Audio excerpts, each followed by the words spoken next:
Hello everyone, কি অবস্থা সবার? আই হোপ তোমরা বেশ ভালো আছো। আজকে আমরা আদর্শ গ্যাস এবং গ্যাসের গতিতত্ত্ব এই চ্যাপ্টার থেকে তোমাদের ওয়ান শট ক্লাসটা নিব। এই চ্যাপ্টারে আমরা আজকে এমসিকিউ প্রবলেম খুব একটা করব না, আমরা রিটেন টাইপের প্রবলেম বেশি করব। কারণ আমরা এমসিকিউ প্রবলেমটা তোমাদের varsity question bank solve course, যেটা মানে ভার্সিটি কোশ্চেন ব্যাংকের যে ক্লাসগুলো আছে সেইটাতে করছি। চল, তো প্রথমেই এই চ্যাপ্টার পড়তে গেলে যেহেতু গ্যাস নিয়ে তুমি কাজ করবা, তো গ্যাসের বাষ্পের যে পার্থক্যটা, সেই পার্থক্যটা যদি জানতে পারো তোমার জন্য খুবই ভালো। ঠিক আছে, তুমি যদি জানো যে গ্যাস কি বাষ্প কি, তাহলে তোমার জন্য এটা খুবই ভালো। তো গ্যাস আর বাষ্পের মধ্যে তো ডিফারেন্স আছে, খুব বেশি না। মেজর ডিফারেন্সটা হচ্ছে এইটা যে গ্যাসের যে তাপমাত্রা সেটা তোমার ক্রিটিক্যাল টেম্পারেচারের চেয়ে বেশি থাকে। আর গ্যাসের তাপমাত্রাটা সাধারণত এই যে ক্রান্তি বা ক্রিটিক্যাল টেম্পারেচার যেটা, সেটার থেকে বেশি থাকে। আর বাষ্পের যে তাপমাত্রা সেটা ক্রিটিক্যাল টেম্পারেচারের থেকে কম থাকে। এটা মাথায় রাখবা যে গ্যাস যেটা, সেটার তাপমাত্রা ক্রিটিক্যাল টেম্পারেচারের চেয়ে বেশি, আর যেটা বাষ্প সেটার তাপমাত্রা তোমার ক্রিটিক্যাল টেম্পারেচারের থেকে কম। এই মেইন ডিফারেন্সটা মনে থাকলেই তুমি বুঝতে পারবা কোনটা গ্যাস আর কোনটা বাষ্প।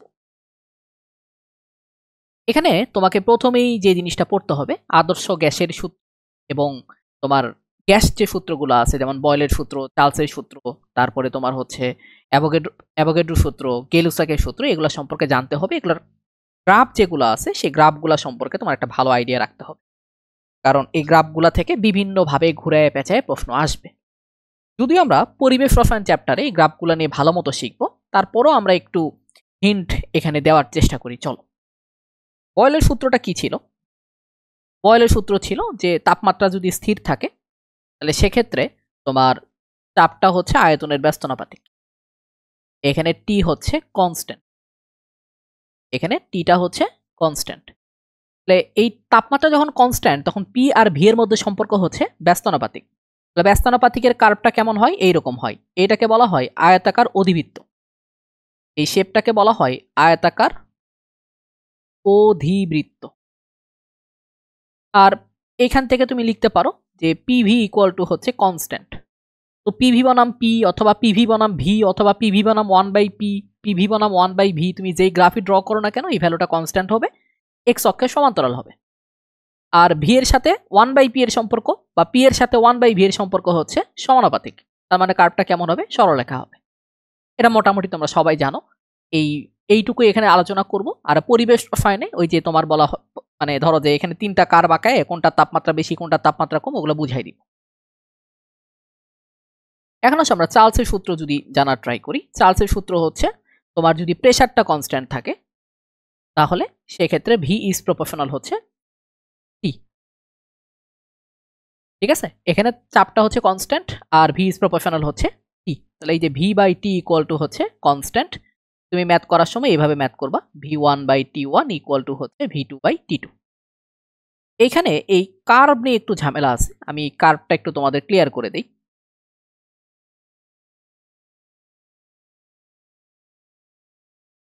দেখো, এখানে আমি তোমাদের কার্ভটা একটু ক্লিয়ার করে দিই, কারণ কার্ভ নিয়ে এখানে অনেকেই ঝামেলায় পড়ে আর কি পরীক্ষার হলে। যদি তোমার ধরো ওয়াই অ্যাক্সিসে আয়তন আর এক্স অ্যাক্সিসে তাপমাত্রা, এবং তাপমাত্রা যদি কেলভিনে থাকে, তবে এই কার্ভটা হবে মূল বিন্দুগামী সরলরেখা। কারণ 0 কেলভিন তাপমাত্রা, এই 0 কেলভিন তাপমাত্রায় গ্যাসের আয়তনটা থিওরিটিক্যালি শূন্য হয়। 0 কেলভিন তাপমাত্রায় গ্যাসের আয়তনটা থিওরিটিক্যালি শূন্য হয়। আর এই 0 কেলভিন তাপমাত্রাকে বা -273°C তাপমাত্রাটাকে আমরা কি বলি? পরম শূন্য তাপমাত্রা বলি। পরম শূন্য তাপমাত্রায় গ্যাসের গতিশক্তি শূন্য হয়, তার কারণ হচ্ছে এখানে অণুগুলার কোনো মুভমেন্ট থাকে না, অণুগুলার গতিশক্তি শূন্য হয়ে যায়। কিন্তু যখনই তুমি এই কার্ভটা এভাবে ড্র করবা, ওয়াই অ্যাক্সিসে ভি আর এক্স অ্যাক্সিসে হচ্ছে থেটা, এটা মানে ডিগ্রি সেন্টিগ্রেডের তাপমাত্রা, তাহলে সেই ক্ষেত্রে এই কার্ভটা কিন্তু এইরকম হবে। এই কার্ভটা কেমন হবে? এইরকম হবে। কেন এরকম হবে? কারণ 0°C তাপমাত্রায় গ্যাসের আয়তন কিন্তু শূন্য না। এই সম্পর্ক হচ্ছে এইটা, V theta equal to V note plus V note theta divided 273। এটা মাথায় রাখবা। তার মানে এই অংশটুকু হচ্ছে ভি নোট, মানে 0°C তাপমাত্রায় গ্যাসের আয়তন। আর এই কার্ভের তোমার যে ঢালটা, এই কার্ভের যে ঢালটা, সেই ঢালটা হচ্ছে তোমার ভি নোট ডিভাইডেড 273। মাথায় রাখবা। y equal to mx plus c আকৃতির কার্ভ। এরপরে আমরা যেটা দেখব সেটা হচ্ছে তোমার গে-লুসাকের সূত্রটা দেখব।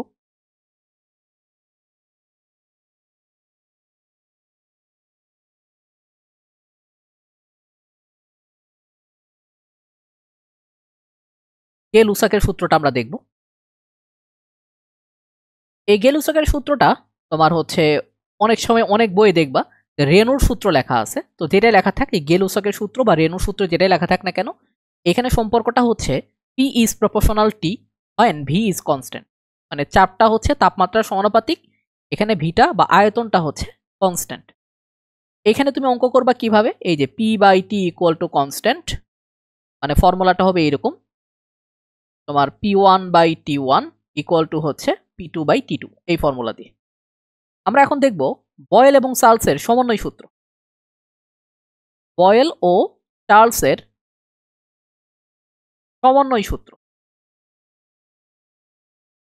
সমন্বয় এটা হচ্ছে এইরকম যে PV/T ইকুয়াল টু হচ্ছে কনস্ট্যান্ট। এইখানে তোমার কোনো কিছুই কনস্ট্যান্ট থাকবে না। তাপগতীয় রাশি কোনগুলা? তাপগতীয় রাশি হলো তিনটা। তাপগতীয় রাশি তিনটা। এই তিনটা কি কি ভাইয়া? এই তিনটা হচ্ছে প্রেসার, ভলিউম অ্যান্ড টেম্পারেচার। এইখানে কোনো তাপগতীয় রাশি কনস্ট্যান্ট থাকবে না, কিন্তু আগে যে সূত্রগুলো তুমি পড়ে আসছো গ্যাসের, সেখানে তুমি দেখবা যে তোমার ধরো পি কনস্ট্যান্ট থাকতে পারে, তোমার ভি কনস্ট্যান্ট থাকতে পারে, কোথাও ধরো তোমার টি কনস্ট্যান্ট থাকে। যেমন বয়েলের সূত্রে টি কনস্ট্যান্ট, চার্লসের সূত্রে তোমার হচ্ছে পি কনস্ট্যান্ট, গে-লুসাকের সূত্র হচ্ছে ভি কনস্ট্যান্ট। কিন্তু এই সমন্বয় সূত্রে কোনোটাই কনস্ট্যান্ট না, তিনটাই যদি পরিবর্তনশীল হয় তাহলে এই সূত্র করবা। আর এই সূত্রতে ম্যাথ করবা এইভাবে, তোমার P1V1/T1 ইকুয়াল টু হচ্ছে P2V2 ডিভাইডেড T2। আর বয়েলের সূত্র দিয়ে তুমি কিভাবে ম্যাথ করবা? বয়েলের সূত্র দিয়ে ম্যাথ করবে এইভাবে, P1V1 ইকুয়াল টু হচ্ছে P2V2। আমরা এখন যেটা পড়ব সেটা হচ্ছে আদর্শ গ্যাসের অবস্থার সমীকরণ।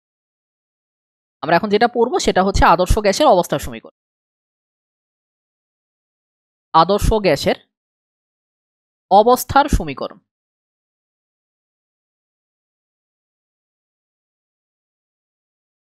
আমরা এখন এইটা দেখব।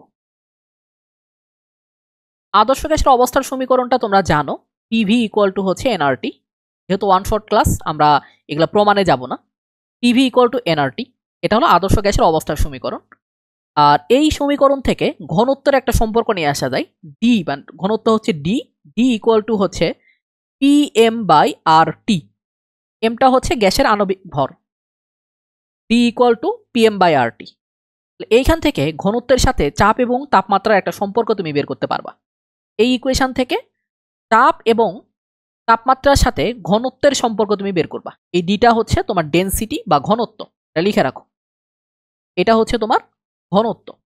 তাহলে ঘনত্বের সাথে চাপের সম্পর্ক হচ্ছে ডি ইজ প্রপোর্শনাল পি, যেখানে টিটা হচ্ছে কনস্ট্যান্ট। আর ডি এর সাথে তাপমাত্রার সম্পর্ক হচ্ছে 1/T, যেখানে পি হচ্ছে কনস্ট্যান্ট। যেখানে তাপমাত্রা কনস্ট্যান্ট, খেয়াল করো, যেখানে তাপমাত্রা কনস্ট্যান্ট তুমি সূত্র দিয়ে ম্যাথ করবা কিভাবে, এইভাবে P1/D1 ইকুয়াল টু হচ্ছে P2/D2। আর যেখানে তোমার হচ্ছে চাপটা কনস্ট্যান্ট, ঘনত্বের সাথে তাপমাত্রার সম্পর্ক আসবে, তখন তুমি ম্যাথ করবে এইভাবে D1/T1 ইকুয়াল টু হচ্ছে D2/T2। এই সূত্র দিয়ে ম্যাথ করতে পারবা। আবার তুমি এই সূত্র দিয়ে ম্যাথ করতে পারবা। ঘনত্বের সাথে তাপমাত্রার সম্পর্ক যখন আসবে দুইটা ডিফারেন্ট টেম্পারেচারে, ধরো যে একটা ঘনত্ব দেওয়া থাকবে আর একটা টেম্পারেচার ঘনত্ব যখন বের করতে বলবে তখন এই ফর্মুলা। আর যদি টেম্পারেচারটা কনস্ট্যান্ট থাকে, দুইটা ডিফারেন্ট প্রেসারে যদি ঘনত্ব বের করতে বলে, তাহলে সেক্ষেত্রে এই ফর্মুলা ইউজ করবে। আর কোনোটাই যদি কনস্ট্যান্ট না থাকে, কোনোটাই যদি কনস্ট্যান্ট না থাকে, তাহলে সেক্ষেত্রে কোন ফর্মুলা দিয়ে তুমি ম্যাথ করবা? আমি সাইডেই দেখা দিই, চলো। যে যদি কোনোটাই কনস্ট্যান্ট না থাকে, তাহলে এইভাবে তুমি অঙ্ক করবা, P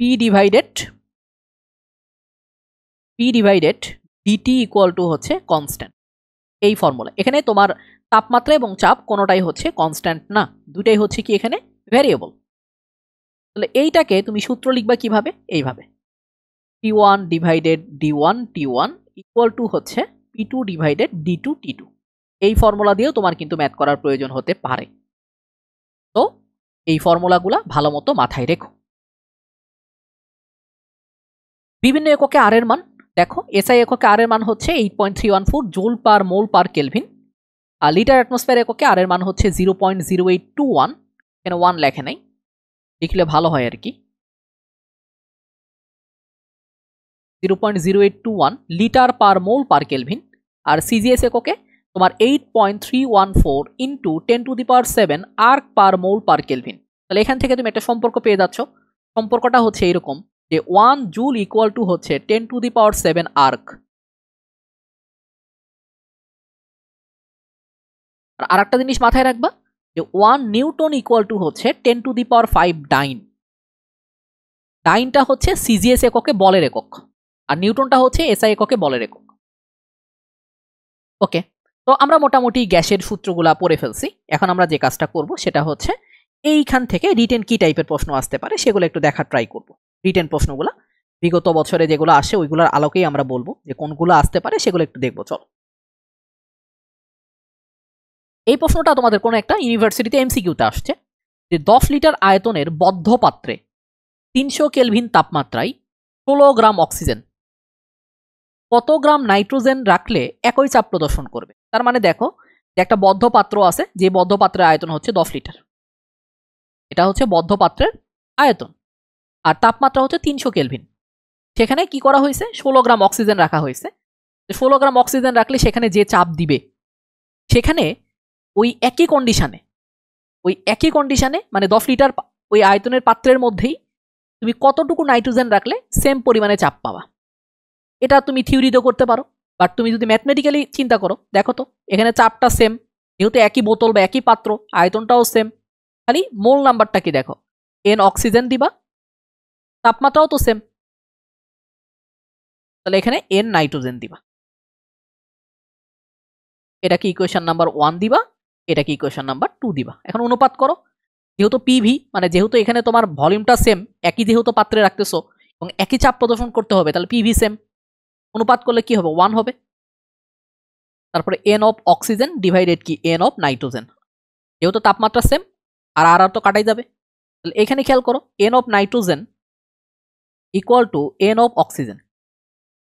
এখানে দেখো তো ডব্লিউ ডিভাইডেড আণবিক ভর কত, 28, এটা ডব্লিউ দেওয়া আছে 16, আণবিক ভর হচ্ছে 32। তার মানে এখানে নাইট্রোজেনের ভরটা হওয়া লাগবে 14 গ্রাম, মানে 16 গ্রাম অক্সিজেন যে পরিমাণে চাপ দিবে এই কন্ডিশনে, ঠিক একই কন্ডিশনে সেম পরিমাণে চাপ দিতে তোমার নাইট্রোজেন লাগবে জাস্ট 14 গ্রাম। এখন আসো আমরা ওই যে বুদবুদের অঙ্কগুলো করার আগে কিছু জিনিসপত্র একটু শিখে নেওয়ার ট্রাই করি, যে বুদবুদের অঙ্কগুলো আসলে কিভাবে করা যেতে পারে, বুদবুদের কনসেপ্টটা একটু বোঝার ট্রাই করি। চলো, তো বুদবুদের কনসেপ্ট খুবই সিম্পল। এটা তোমার প্রথমে বুঝতে হবে যে এটা একটা ধরো জলাশয় বা হ্রদ, যেভাবে কল্পনা করো। এখন ধরো এইখানে যে প্রেসারটা মানে একদম উপরে, জলাশয়ের উপরে এই যে প্রেসারটা, এটা ধরো P1, আর এই P1টা হচ্ছে অ্যাটমসফিয়ারিক প্রেসারের সমান। আর এইখানে তোমার এই যে জলাশয় বা হ্রদ, এই হ্রদের একদম তলদেশে, এই তলদেশে প্রেসারটা হচ্ছে P2। P2 ইকুয়াল টু কি হবে, P2 ইকুয়াল টু হবে অ্যাটমসফিয়ারিক প্রেসার প্লাস এটার হাইট যদি তোমার H হয়, এটার হাইট যদি তোমার H হয়, আর এইখানে যে ওয়াটারটা আছে সেই ওয়াটারের ঘনত্ব যদি তোমার রো হয়, সেক্ষেত্রে হবে H রো টি। এখন আমরা জানি এইখানে তোমার নিচে যেহেতু চাপ বেশি, তাহলে আয়তন নিচে কি হবে, কম হবে, আর উপরে আয়তনটা কি হবে, বেশি হবে। আমি ধরলাম নিচে আয়তন হচ্ছে V2 আর উপরে আয়তন হচ্ছে V1। এখন যদি এই জলাশয়ের উপরে এবং নিচের তাপমাত্রা কনস্ট্যান্ট থাকে, মানে উপরের তাপমাত্রা এবং নিচের তাপমাত্রা যদি সেম থাকে, তুমি বুঝতেই পারতেছো যে তাপমাত্রা সেম থাকলে তুমি বয়েলের সূত্রে অ্যাপ্লাই করবা। তাহলে তুমি কোন সূত্রে অ্যাপ্লাই করবা, P1 V1 ইকুয়াল টু হচ্ছে P2 V2, এই ফর্মুলা ইউজ করবা। আর যদি তোমার তাপমাত্রা দুই জায়গায় ডিফারেন্ট হয়, ধরো যে এই উপরে তাপমাত্রা হচ্ছে T1 আর নিচের তাপমাত্রা যদি T2 হয়, তাহলে সেক্ষেত্রে তুমি ফর্মুলা অ্যাপ্লাই করবা P1 V1 divided T1 equal to P2 V2 divided T2। এটা মাথায় রেখো, এই ফর্মুলা তোমাকে ইউজ করতে হবে। আর এই ফর্মুলা কখন ইউজ করবা, এই ফর্মুলা ইউজ করবা যদি টেম্পারেচারটা কনস্ট্যান্ট থাকে, টি কনস্ট্যান্ট হলে। এখন কথা হচ্ছে এই যে দেখো P1 সমান হচ্ছে অ্যাটমসফিয়ারিক প্রেসার, P2 হচ্ছে atmospheric pressure plus H rho G, এই ফর্মুলাগুলো তুমি এখানে বসাই দিয়ে রিটেনে ম্যাথ করতে পারবা। তো এখন অনেক সময় একটা পেইন খাও, দেখো এইখানে ধরো একটা বুদবুদ আছে, যেই বুদবুদটা এখানে আসে তোমার ধরো যে ব্যাস বা ব্যাসার্ধ কি হয়ে গেছে, এন গুণ হয়ে গেছে। তাহলে সেক্ষেত্রে দেখো আমরা আয়তন সমান কি জানি, ভি সমান জানি হচ্ছে 4/3 পাই আর কিউব। এটা ধরো লেটসে, এখন ধরো এইখানে কি হয়ে গেছে, উপরে আসার কারণে আয়তনটা ধরো 3 গুণ হয়ে গেছে, সরি আয়তন বলতেছি, ব্যাস বা ব্যাসার্ধ, ধরো ব্যাসার্ধ কি হয়ে গেছে, 3 গুণ হয়ে গেছে। ব্যাসার্ধ যখন 3 গুণ হয়ে যাবে তোমার ভি1 কি হবে জানো,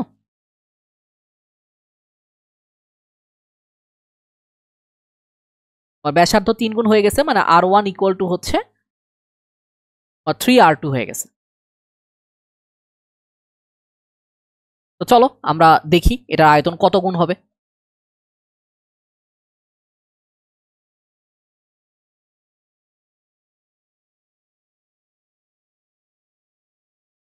ফোর বাই থ্রি,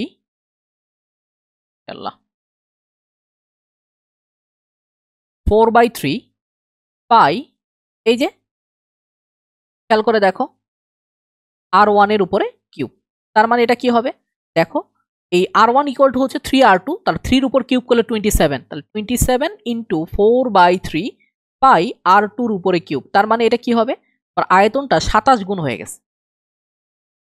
দেখো আয়তনটা কি হয়ে গেছে তোমার 27 গুণ হয়ে গেছে, তার মানে ব্যাস যদি দ্বিগুণ হয় আয়তন হবে 8 গুণ, ব্যাস যদি 3 গুণ হয় বা ব্যাসার্ধ যদি 3 গুণ হয় তাহলে আয়তন হবে কত, তোমার 27 গুণ, এটা মাথায় রাখবা, ঠিক আছে।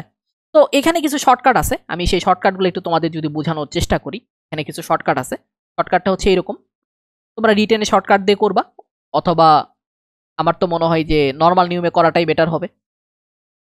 যদি একটু ঘুরায় পেঁচায় দেয় তখন কিন্তু শর্টকাট খুব একটা ভালো কাজ করে না।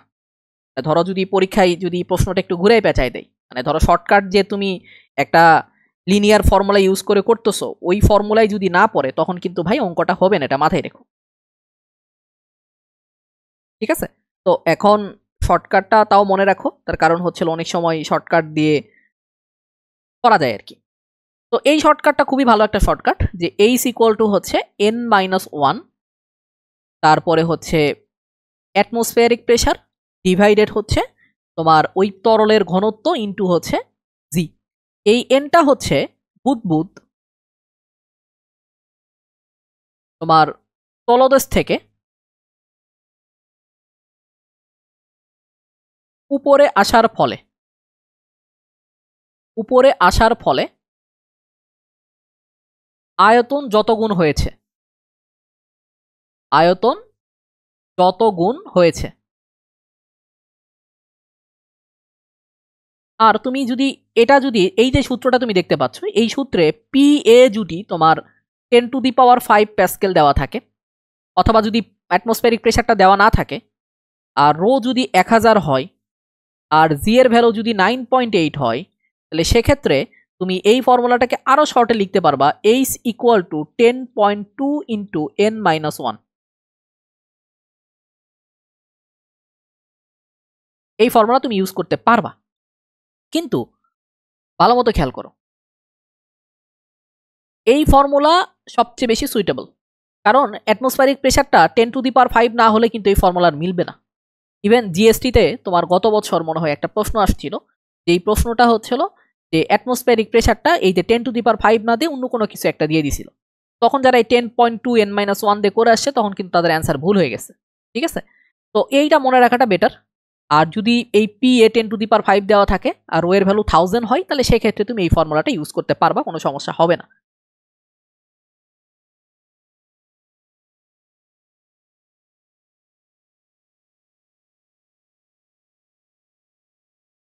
দেখো আমরা এখন প্রবলেম সলভ করি। কোনো হ্রদের তলদেশ থেকে পানির উপরিতলে আসায় একটি বায়ু বুদবুদের ব্যাস দ্বিগুণ হয়।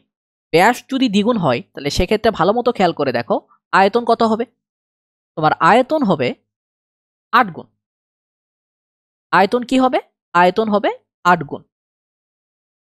হ্রদের পৃষ্ঠে বায়ুমণ্ডলের চাপ স্বাভাবিক বায়ুমণ্ডলের চাপের সমান, তাহলে আমি কি করব, এটা ধরবো, যেহেতু আমার হিসাব করতে সুবিধা। তার বলছে তাপমাত্রা ধ্রুবক, তার মানে বয়েলের সূত্রে অ্যাপ্লাই করতে হবে, তোমাকে এইচ বের করতে বলছে। যেহেতু তরল অনেক কিছু উল্লেখ করে নাই, ঘনত্ব তাহলে অটোমেটিক্যালি কত ধরবা, 1000 কেজি পার মিটার কিউব। আর এটা ছিল প্যাসকেল। তাহলে এটা কি সূত্রে অ্যাপ্লাই করবা? P1 V1 ইকুয়াল টু হচ্ছে P2 V2। যেহেতু রিটেনে আসলে একটু দেখাবা, করে দেখালে ভালো। P1 এর ভ্যালু কি 10 টু দি পাওয়ার 5। V1 এর ভ্যালু কত? V1 এর ভ্যালু হচ্ছে তোমার 8 V2। P2 এর ভ্যালু কত? P2 এর ভ্যালু হচ্ছে 10 টু দি পাওয়ার 5 প্লাস হচ্ছে তোমার H রো Z 9.8 ইনটু হচ্ছে V2। এখন তুমি কি করবা জানো? এইখানে শর্টকাটটা অ্যাপ্লাই করতে পারো। এইখানে এখন কি করবা? H ইকুয়াল টু হচ্ছে, যেহেতু দেখো এখানে আমি বলছিলাম যে রো এর ভ্যালু যদি 1000 হয়, জি এর ভ্যালু 9.8 হয়, আর আমি যদি প্রেসারটাকে 10 টু দি পাওয়ার 5 ধরতে পারি, তাহলে এই ফর্মুলা ইউজ করবা। কিন্তু তুমি বুঝতে দিবা না যে তুমি আসলে এই ফর্মুলা ইউজ করছো। তাহলে আয়তন 8 গুণ হয়েছে, তাহলে n এর ভ্যালু 8, তাহলে 8 মাইনাস 1 ইন্টু হচ্ছে 10.2। তাহলে এটা কি হবে? 7 ইন্টু 10. তার মানে এটার অ্যান্সার তাহলে কত হবে? এটার অ্যান্সার হবে হচ্ছে তোমার 71.4 মিটারের কাছাকাছি। যেহেতু তোমার ভার্সিটিতে ক্যালকুলেটর নাই, এইভাবে করাটাই হচ্ছে বুদ্ধিমানের কাজ হবে। আর যদি মনে করো না ভাই আমি একদম হাতে করব, কোনো সমস্যা নেই, হাতে করো। এখন আসো, এই যে প্রশ্নটা, এই প্রশ্নটা তোমাদের ইসাক স্যারের বইয়ে আছে। ইসাক স্যারের বইয়ের একটা প্রশ্ন। আর যেহেতু তোমরা জানো ভার্সিটি ভর্তি পরীক্ষায় বই থেকে প্রশ্ন অনেক সময় কমন পড়ে, তো আমি চেষ্টা করছি বই থেকেও কিছু প্রশ্ন করাইতে যাদের রিটেনে তোমাদের কমন পড়তে পারে। এটা ঘরের আয়তন দেওয়া আছে 10 10 10, মানে এই ঘরের আয়তন যেটা ইনিশিয়াল আয়তন ধরো V1 ইকুয়াল টু হচ্ছে তোমার 10 10 10 গুণ করলে কি হবে? 10 to the power 3 metre cube. ঘরের তাপমাত্রা প্রথমে কত ছিল? তোমার 27 ডিগ্রি সেলসিয়াস ছিল, তার মানে হচ্ছে 300 কেলভিন ছিল। দুপুরে তাপমাত্রা বেড়ে গিয়ে কত হয়েছে? 47 ডিগ্রি সেন্টিগ্রেড। 47 ডিগ্রি সেন্টিগ্রেড মানে হচ্ছে T2 কত? T2 ইকুয়াল টু হচ্ছে তোমার 320 কেলভিন। ঘর থেকে প্রাথমিক আয়তনের কত শতাংশ বায়ু বেরিয়ে যাবে? যেহেতু তোমার সকালে তাপমাত্রা ছিল 27 আর দুপুরে তাপমাত্রা হয়ে গেছে 47 ডিগ্রি। এখন বলছে এখানে চাপটা হচ্ছে কনস্ট্যান্ট। তার মানে চাপ কনস্ট্যান্ট মানে কোন সূত্র? চাপ কনস্ট্যান্ট মানে হচ্ছে তোমার এই যে চার্লসের সূত্র, V1/T1 ইকুয়াল টু V2/T2। তাপমাত্রা বেড়ে যাওয়ার কারণে এখন অবশিষ্ট আয়তন কত থাকবে সেটাকে বের করার ট্রাই করি। মানে ঘরের মধ্যে কতটুকু আয়তন, মানে কতটুকু বায়ু থাকবে আর কি। তাহলে V1 এর ভ্যালু কি 10 টু দি পাওয়ার 3, T1 এর ভ্যালু হচ্ছে 300, আর V2 এর ভ্যালু হচ্ছে তুমি বের করবা যে তাপমাত্রা বেড়ে যাওয়ার ফলে তোমার আয়তনটা এখন কতটুকু আয়তন তোমার হচ্ছিল বাতাস ঘরের মধ্যে থাকবে। তাহলে T2 হলো 320। তাহলে V2 সমান কি লেখা যায় এখানে? বলো, এখানে V2 সমান লেখা যাবে তোমার 320 ডিভাইডেড হচ্ছে 300 ইন্টু হচ্ছে 10 টু দি পাওয়ার 3। তাহলে এখানে তুমি যদি কাটাকাটি করো 20 দিয়ে কাটবা না 10 দিয়ে কাটবা?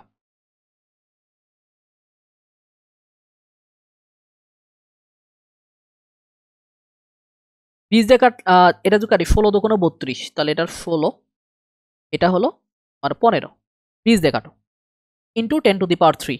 তাহলে এখন হচ্ছে ঘরের মধ্যে যে বাতাস আছে তার আয়তন হচ্ছে এইটা। তাহলে বেরিয়ে গেছে কত?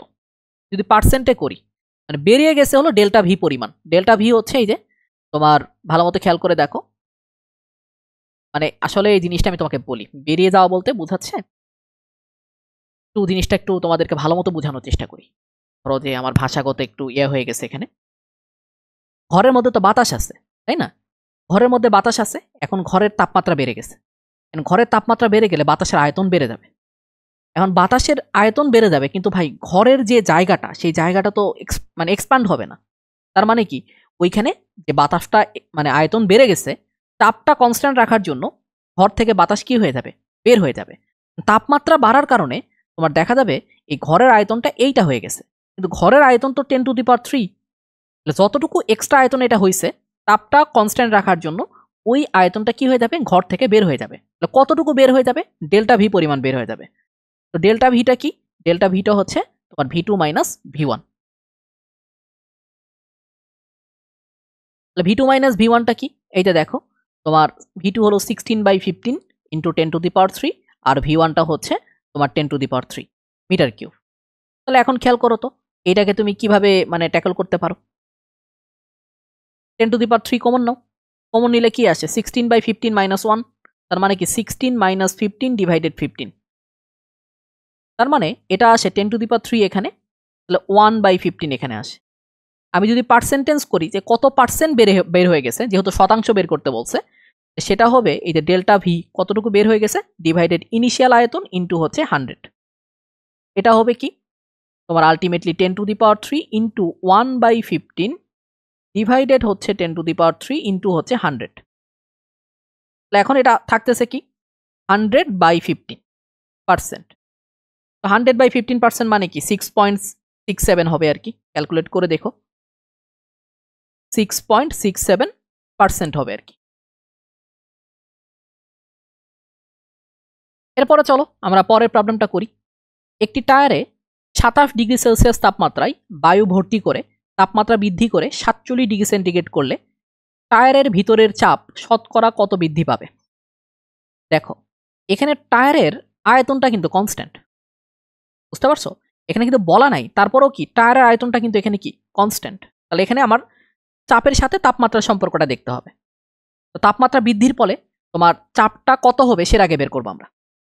দেখো তো T1টা কি 300 কেলভিন, এটা হচ্ছে T1।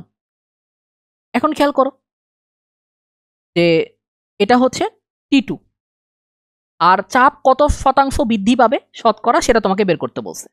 আমি ধরলাম ইনিশিয়াল চাপটা ছিল P1, ইনিশিয়াল চাপটা ছিল কি P1, তাপমাত্রা ছিল T1, P2 divided T2।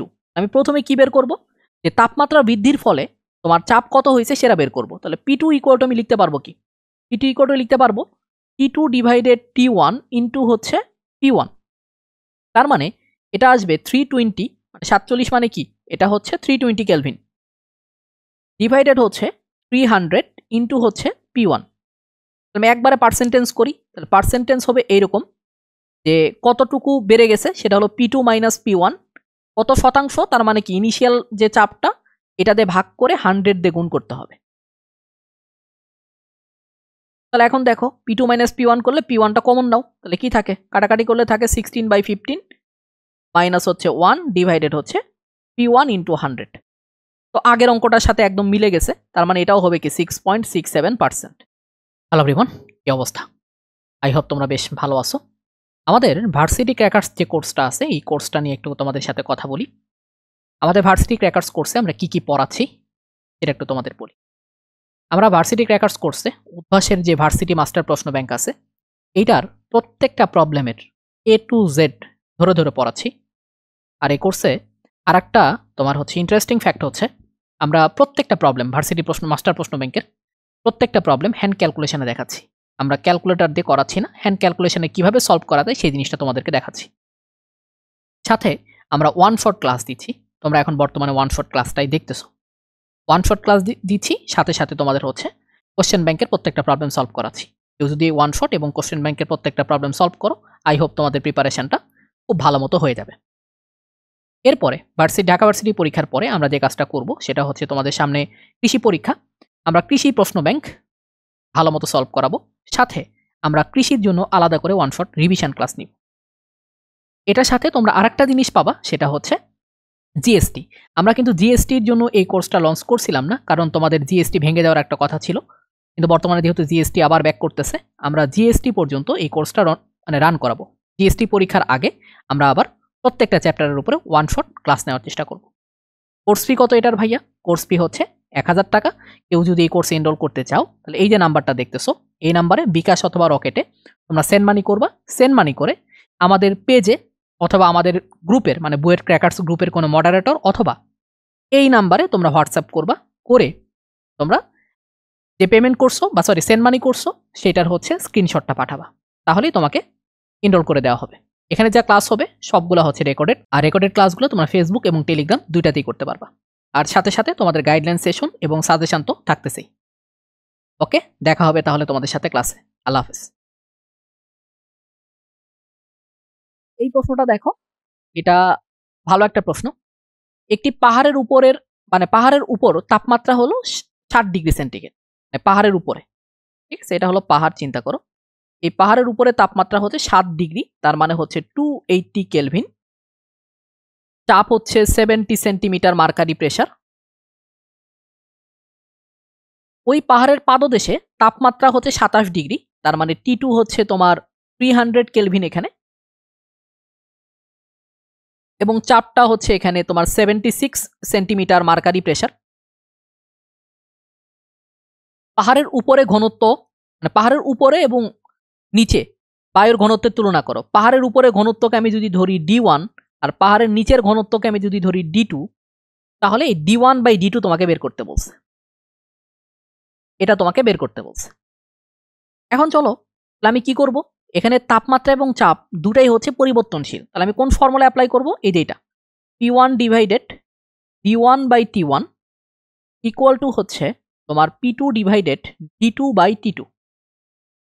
P1 এর ভ্যালু বসাও। P1 এর ভ্যালু কত ছিল? এইটা ছিল P1 এর ভ্যালু, 70 সেন্টিমিটার মার্কারি।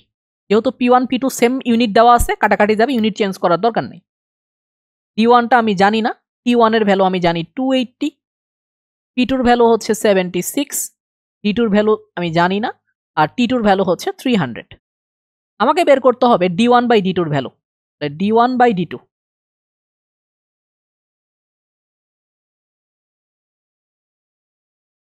তাহলে কি হবে? 70 × 300 ডিভাইডেড 76 ইন্টু হচ্ছে 280। এখন কাটাকাটি করে চলো। 70 দিয়ে তুমি যদি 280-কে কাটাকাটি করো তাহলে 4 থাকবে। 4 দেখে যদি 300-কে কাটো তাহলে 75 থাকবে। তাহলে কি হবে? তোমার 75 ডিভাইডেড 76, এইটা হবে অনুপাত। আমার মনে হয় এইটুকু রাখলেই ভালো, যেহেতু আমার হাতে ক্যালকুলেটর আমাদের নাই, আমরা এইটুকু রাখলেই আমরা ফুল মার্ক পেয়ে যাবো ইনশাল্লাহ। এখন আসো আমরা ওই যে গ্যাসের গতিতত্ত্ব যেটা, সেই গ্যাসের গতিতত্ত্ব থেকে কি কি পড়বো সেটা একটু দেখা ট্রাই করি। বিজ্ঞানী বার্নৌলিকে গ্যাসের গতিতত্ত্বের জনক বলা হয়। বিজ্ঞানী বার্নৌলিকে কি বলা হয়? গ্যাসের গতিতত্ত্বের জনক বলা হয়। আর একটা গ্যাসের যে অণুগুলো আছে সেই অণুগুলার সাধারণত 3 ধরনের বেগ থাকে। গ্যাসের অণুগুলার কয় ধরনের বেগ থাকে? সাধারণত তোমার 3 ধরনের বেগ থাকে। একটা হচ্ছে রুট মিন স্কয়ার ভেলোসিটি, মানে বর্গমূল গড় বর্গবেগ। একটা হচ্ছে তোমার এভারেজ ভেলোসিটি মানে গড় বেগ, আর একটা হলো তোমার প্রবাবল ভেলোসিটি বা সম্ভাব্য বেগ। এখন খেয়াল করো, এগুলোর ফর্মুলাগুলো যদি লেখা ট্রাই করি আমি, সিম্পল ফর্মুলা যেগুলো, CRMS ইকুয়াল টু আমি লিখতে পারবো যে 3RT ডিভাইডেড হচ্ছে M, আর সি এভারেজ যেটা, এটা ইকুয়াল টু আমি লিখতে পারবো 8RT ডিভাইডেড হচ্ছে πm, আর সি মোস্ট প্রবাবল বা প্রবাবল ভেলোসিটি যেটা, সেটার ফর্মুলা হচ্ছে 2RT ডিভাইডেড M। এখানে আবার দেখাইছে, দেখো যে 3টা ভেলোসিটির মধ্যে সবচেয়ে বড় হচ্ছে তোমার RMS ভেলোসিটি, তারপরে গড় বেগ, তারপরে সম্ভাব্য বেগ। এগুলো হচ্ছে ফর্মুলা।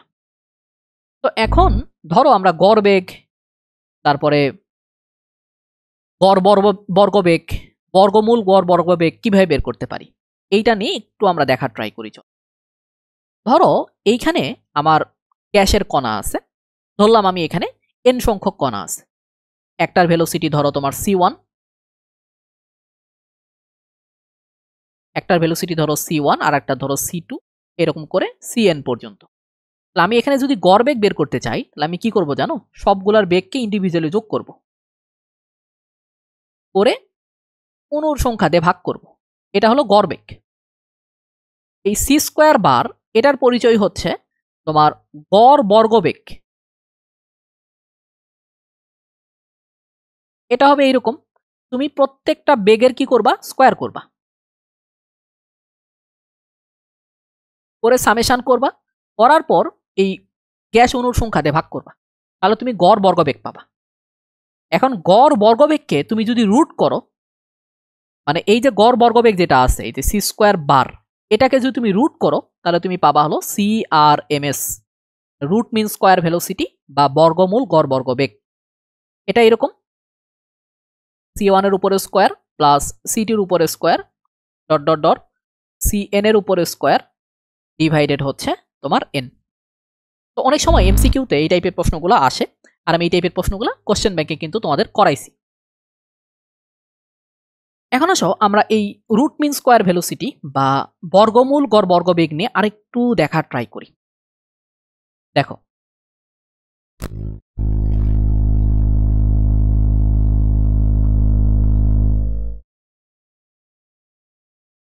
CRMS এর যে ফর্মুলাটা আছে, দেখো এই ফর্মুলাটা হচ্ছে এইরকম যে 3RT ডিভাইডেড M। তাহলে এখন খেয়াল করো, এখানে এখান থেকে আমি দুইটা সূত্র বানাইতে পারি আরো, যে CRMS is proportional root T, যেখানে এম কনস্ট্যান্ট। এম কনস্ট্যান্ট মানে কি? একই গ্যাস। আবার এই ফর্মুলাটাকে আমি এইভাবে মানে ইয়ে করতে পারি, CRMS 1 divided CRMS 2 equal to হচ্ছে T1 ডিভাইডেড T2। এখানে এম কিন্তু কনস্ট্যান্ট, এটা মাথায় রাখবা। আবার এই ফর্মুলা থেকে তুমি আর একটা সূত্র নিয়ে আসতে পারো, সেটা হচ্ছে CRMS ইজ প্রপোর্শনাল 1/√m। এখানে তোমার টেম্পারেচারটা হচ্ছে কনস্ট্যান্ট। তাহলে এই ফর্মুলাকে তুমি এভাবে সাজাইতে পারো, CRMS 1 divided CRMS 2 equal to হচ্ছে তোমার M2 ডিভাইডেড M1। এখানে কি হবে? তাপমাত্রাটা সেম থাকবে, বাট দুইটা ডিফারেন্ট গ্যাস থাকবে। দুইটা ডিফারেন্ট গ্যাস মানে কি? দুইটা আণবিক ভর ভিন্ন ভিন্ন। আর দুইটাই যদি পরিবর্তনশীল হয়, ধরো গ্যাস এবং তাপমাত্রা দুইটাই যদি পরিবর্তনশীল হয়, তাহলে তুমি কি করতে পারবা? এইভাবে লিখতে পারবা যে CRMS, দেখো দুইটাই পরিবর্তনশীল হলে বা ভ্যারিয়েবল হলে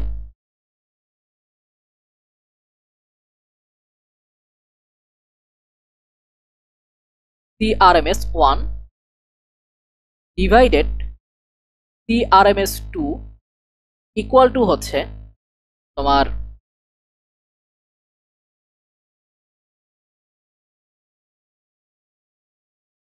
M2/M1 ইন্টু হচ্ছে T1/T2। তুমি এটা করতে পারো, এইভাবে তুমি ম্যাথগুলা করতে পারো। আর এখান থেকে কিন্তু তোমার পরীক্ষায় প্রশ্ন আসার পসিবিলিটি অনেক বেশি। CRMS এর আরো কিছু ফর্মুলা আছে, সেই ফর্মুলাগুলো আমি একটু তোমাদেরকে লিখে দেই, কারণ এই ফর্মুলাগুলো অনেক সময় তোমাদের প্যাচ লাগাই দেয় আর কি। দেখো, CRMS ইকুয়াল টু হচ্ছে 3RT ডিভাইডেড M। এখানে একটু কেয়ারফুল থাকবা, এখানে আর এর ভ্যালু যদি তুমি 8.314 জুল পার মোল পার কেলভিন বসাও, অবশ্যই আণবিক ভরটা কিসে বসাবা? কেজিতে বসাবা, মাথায় রাখবা। আর CRMS সমান আরো কিছু ফর্মুলা লেখা যায়, সেটা হচ্ছে এরকম, PKT ডিভাইডেড হচ্ছে M। এই কেটা হচ্ছে বোল্টজম্যান ধ্রুবক, এটা হচ্ছে এরকম R ডিভাইডেড NA।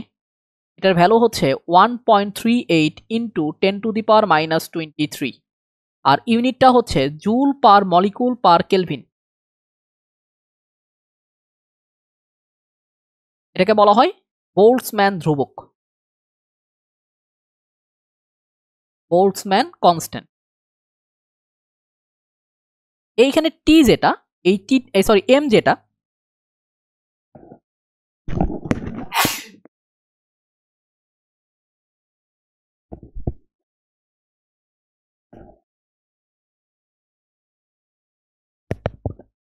এইখানে তোমার এই ছোট হাতের এম যেটা, সেই ছোট হাতের এমটা হচ্ছে একটা অণুর ভর। এই এমটা হচ্ছে তোমার একটা অণুর ভর, একটা অণুর ভর। এইটাও কিন্তু কেজিতে নিতে হবে, এটা মাথায় রাখো। এটা কিন্তু আণবিক ভর না, এই এমটা কিন্তু একটা অণুর ভর, এইটাও তোমার কেজিতে নিতে হবে। আবার তুমি CRMS সমান এটাও লিখতে পারো,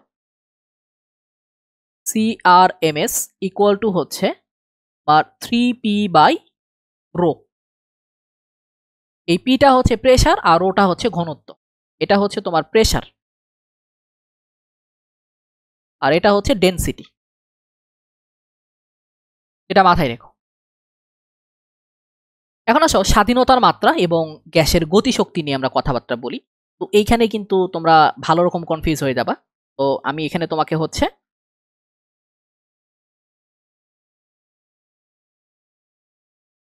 এই জিনিসগুলো দেখানোর চেষ্টা করি। চলো, যে একটা বস্তুর ধরো যে কোনো একটা নির্দিষ্ট মুহূর্তের তোমার অবস্থান বোঝানোর জন্য, ঠিক আছে, নির্দিষ্ট একটা মুহূর্তের অবস্থান বোঝানোর জন্য তোমার যে কয়টা স্থানাঙ্ক ব্যবস্থার প্রয়োজন, ওটাই হচ্ছে তার ডিগ্রি অফ ফ্রিডম। ধরো কোন একটা বস্তুর গতিকে ব্যাখ্যা করার জন্য যদি 3টা স্থানাঙ্ক ব্যবস্থার প্রয়োজন হয়, মানে 3টা অক্ষের প্রয়োজন হয়, সেক্ষেত্রে কি হবে? তার তোমার ডিগ্রি অফ ফ্রিডম হচ্ছে 3। যদি 5টা লাগে তাহলে হবে কি 5। যদি 6টা লাগে তাহলে ডিগ্রি অফ ফ্রিডম হবে কি 6। তো এক পারমাণবিক যে গ্যাস, এই গ্যাসের শুধুমাত্র রৈখিক গতি থাকে, এর ঘূর্ণন গতি থাকে না। এক পারমাণবিক গ্যাস কোনগুলা? এক পারমাণবিক গ্যাস হচ্ছে এইগুলা, যেমন হিলিয়াম, নিয়ন, আর্গন, ক্রিপ্টন, ডেনন, রেডন। এগুলো হচ্ছে এক পারমাণবিক গ্যাস। এগুলার শুধুমাত্র কি থাকে? তোমার রৈখিক গতি থাকে, এগুলোর কোনো ঘূর্ণন গতি থাকে না। রৈখিক গতি ব্যাখ্যা করার জন্য কয়টা তোমার অক্ষের প্রয়োজন? 3টা অক্ষের প্রয়োজন। এই জন্য এইটার তোমার ডিগ্রি অফ ফ্রিডমই হচ্ছে মোট 3। আর দ্বিপারমাণবিক গ্যাস কোনগুলা? এই দ্বিপারমাণবিক গ্যাসগুলা হচ্ছে এইগুলা, তোমার হাইড্রোজেন, অক্সিজেন, তারপরে হ্যালোজেন যতগুলো আছে সবগুলা, নাইট্রোজেন, এগুলা। তো এই দ্বিপারমাণবিক গ্যাসের ক্ষেত্রে তোমার রৈখিক গতিও থাকে, আবার কৌণিক গতিও থাকে, মানে ঘূর্ণন গতিও থাকে। তো রৈখিক গতি ব্যাখ্যা করার জন্য 3টা অক্ষের প্রয়োজন। রৈখিক গতি ব্যাখ্যা করার জন্য কয়টা অক্ষের প্রয়োজন? 3টা অক্ষের প্রয়োজন। আর কৌণিক গতি ব্যাখ্যা করার জন্য কয়টা অক্ষের প্রয়োজন? তোমার 2টা অক্ষের প্রয়োজন। তাহলে তোমার মোট ডিগ্রি অফ ফ্রিডম হচ্ছে 5। আর বহু পারমাণবিক গ্যাসের ক্ষেত্রে তোমার রৈখিক গতি ব্যাখ্যার জন্য 3টা অক্ষের প্রয়োজন, আর ঘূর্ণন গতি ব্যাখ্যা করার জন্য 3টা অক্ষের প্রয়োজন। সর্বমোট প্রয়োজন কয়টা? 6টা। কিন্তু এইখানে একটা ব্যতিক্রম আছে, এই ব্যতিক্রমটা লক্ষ্য রেখো। কার্বন ডাই অক্সাইড একটা বহু পারমাণবিক গ্যাস হলেও এর স্বাধীনতার মাত্রা হচ্ছে 5। কেন 5? কারণ এর গঠনটা হচ্ছে সরল রৈখিক। এই কার্বন ডাই অক্সাইডের গঠনটা হচ্ছে সরল রৈখিক, আর এইরকম গঠনের কারণেই এটার ডিগ্রি অফ ফ্রিডম হচ্ছে আর 5। এখন আসো আমরা একটু গতিশক্তি নিয়ে তোমাদেরকে কথাবার্তা বলি, তারপরে হচ্ছে আমরা ম্যাথে চলে যাই। প্রথমে গতিশক্তি নিয়ে কথা বলবো, দেন ম্যাথে চলে যাব।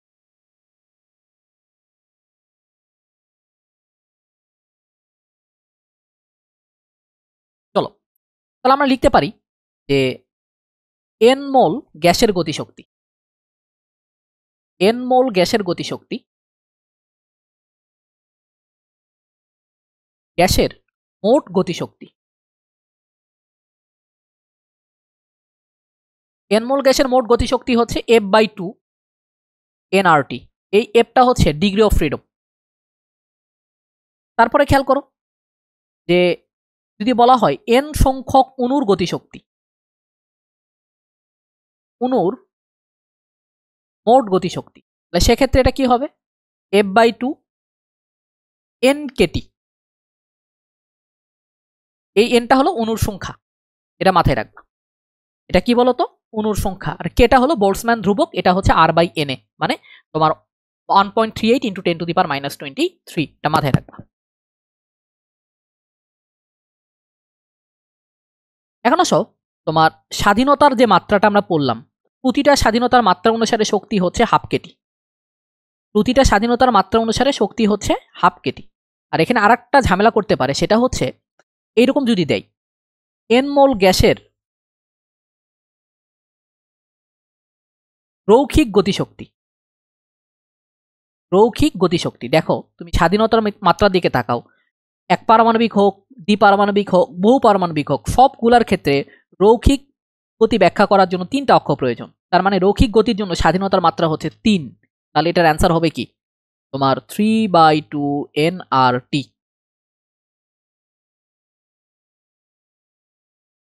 চলো আমরা ম্যাথ করি, ম্যাথ করলে জিনিসটা আরো বেশি ক্লিয়ার হয়ে যাবে। আর প্রতিটা স্বাধীনতার মাত্রা অনুসারে শক্তি হলো নির্দিষ্ট, সেটা হলো হাফ কেটি। 27°C তাপমাত্রায় প্রতি গ্রাম অণু, প্রতি গ্রাম অণু মানে কি? তোমার 1 মোল। 1 গ্রাম অণু মানে কি? 1 মোল হিলিয়াম গ্যাসের গতিশক্তি। তাহলে কিছু যেহেতু বলেনি, তাহলে আমি কি করবো? টোটাল গতিশক্তিটাই বের করব। তাহলে এটা 1 মোল দেওয়া আছে, তাহলে n এর ভ্যালু হচ্ছে এখানে 1 মোল।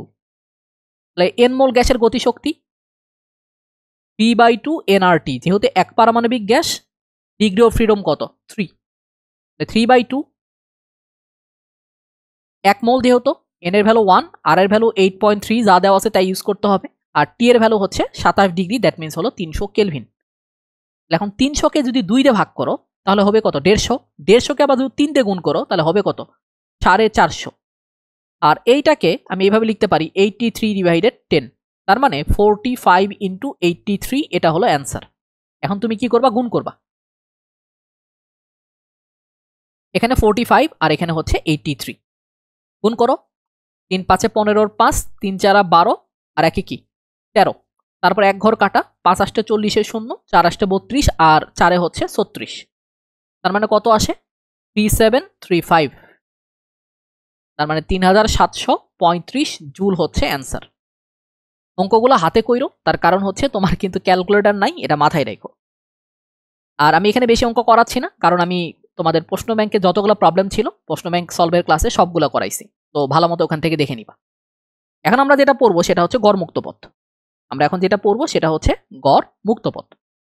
তো আমরা জানি যে গ্যাসের গতিতত্ত্ব অনুসারে অণুগুলা কি করে, একে অপরের সাথে ধাক্কা খায়। তো একটা অণু তোমার পরপর দুইটা ধাক্কার মধ্যবর্তী সময়ে যে দূরত্ব অতিক্রম করে সেটাকে বলা হয় গড় মুক্ত পথ।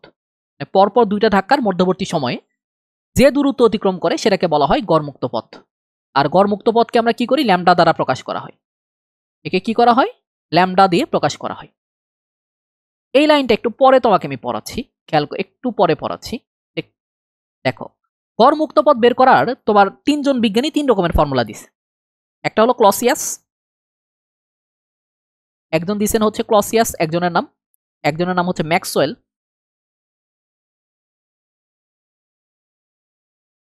আর একজনের নাম হচ্ছে বোল্টজম্যান।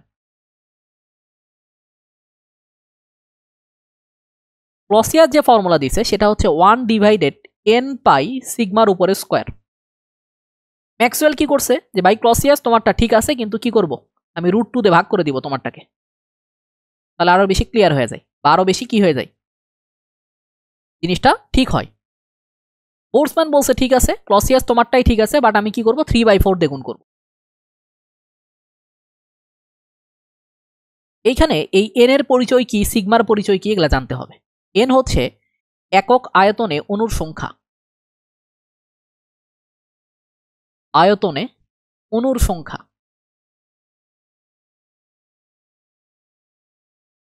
আর এই সিগমা হচ্ছে অণুর ব্যাস, সেটা মাথায় রেখো। সিগমাটা কি? সিগমাটা হচ্ছে অণুর ব্যাস।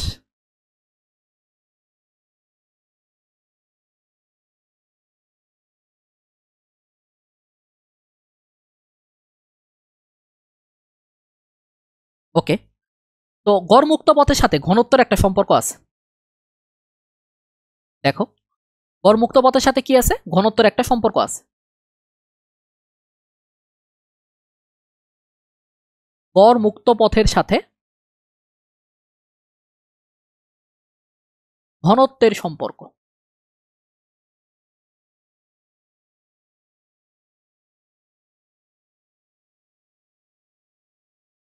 আমি শর্টকাটে পড়াই, এত বেশি ডিটেলসে যাব না। যে ল্যামডা যেটা আছে এটা হচ্ছে প্রপোর্শনাল 1/ρ। ঠিক আছে, ল্যামডা ইজ প্রপোর্শনাল কি বলতো, 1/ρ। এই জিনিসটা মাথায় রাখবা। এখন দেখো তো, রো এর সাথে তোমার প্রেসারের সম্পর্ক কি? রো এর সাথে তোমার এই যে যেটা রো ইজ প্রপোর্শনাল হচ্ছে প্রেসার। আবার তুমি জানো rho is inversely proportional to temperature. তাহলে এইখান থেকে আমি কি লিখতে পারবো? দেখো, এইখান থেকে আমি লিখতে পারবো যে ল্যামডা ইজ প্রপোর্শনাল 1/p, যেহেতু এই প্রেসারের সাথে ঘনত্বের সম্পর্ক হচ্ছে প্রপোর্শনাল। আবার ল্যামডা ইজ প্রপোর্শনাল আমি লিখতে পারবো টি, তার কারণ হচ্ছে ঘনত্বের সাথে টি এর সম্পর্ক ব্যস্তানুপাতিক। এইটাও মাথায় রেখো, এগুলোও কিন্তু পরীক্ষায় আসতে পারে।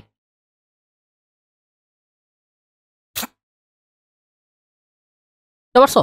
মানে এই যে ঘনত্বের সাথে সম্পর্ক হলো ব্যস্তানুপাতিক, আর ঘনত্বের সাথে প্রেসারের সম্পর্ক যেহেতু সমানুপাতিক, তার মানে কি প্রেসারের সাথে সম্পর্ক হচ্ছে গড়মুক্ত পথের ব্যস্তানুপাতিক।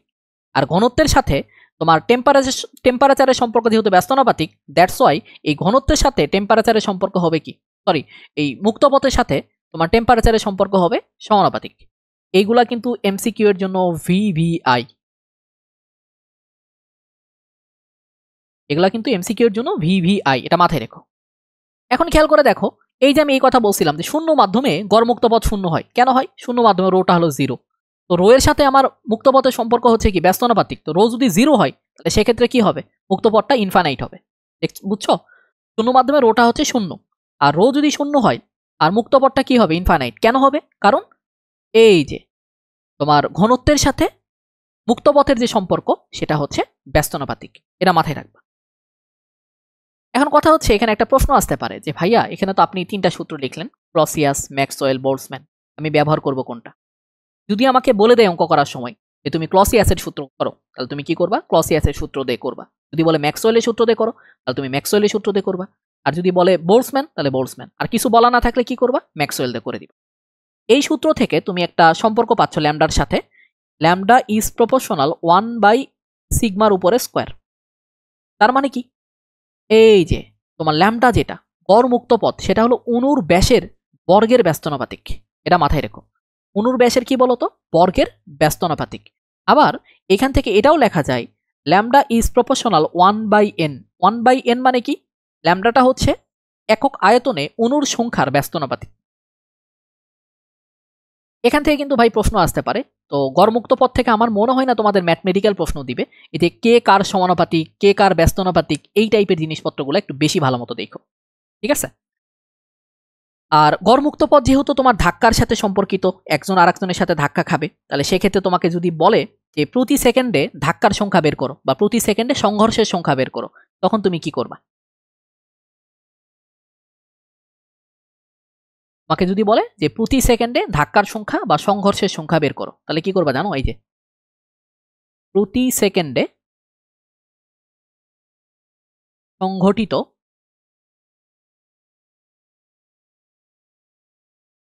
ধাক্কার সংখ্যা। আমি এই ধাক্কার সংখ্যাকে যদি কি বলি, বড় হাতের এন দিয়ে প্রকাশ করি, তাহলে সেটা হবে কি জানো? যে এই গ্যাস অণুর আরএমএস বেগকে তুমি গড়মুক্ত পথে ভাগ করবা। গ্যাস অণুর আরএমএস বেগকে কি করবা? গড়মুক্ত পথে ভাগ করবা। এটা মাথায় রেখো। অনেক সময় কিন্তু পরীক্ষা আসতে পারে যে প্রতি সেকেন্ডে সংঘটিত ধাক্কার সংখ্যা কি, মানে কত বের কর। ল্যামডা দেওয়া থাকবে, সিআরএমএস দেওয়া থাকবে। তোমার যদি সূত্রটা জানা না থাকে তখন কিন্তু ম্যাথটা পারবা না। ওকে, আমরা পরের টপিকে চলে যাই। আমাদের আর একটা টপিক বাকি আছে, সেটা হচ্ছে শিশিরাঙ্ক। আর এই শিশিরাঙ্কের পরে তোমার মোটামুটি এই চ্যাপ্টারটা শেষ। আমরা এমসিকিউ এই ক্লাসে করাচ্ছি না, তার কারণ হচ্ছে তোমার এমসিকিউ ক্লাসটা হচ্ছে আলাদা করে আমাদের কোশ্চেন ব্যাংক সলভের ক্লাসই আছে, তুমি সেটা দেখে নিবা। মানে এই ক্লাসটা ভালো মতো করবা, করার পরে তুমি হচ্ছে কোশ্চেন ব্যাংকে যাবা, কোশ্চেন ব্যাংকে তুমি যেটা পারবা না সেটা আমাদের ক্লাস থেকে দেখে নিবা।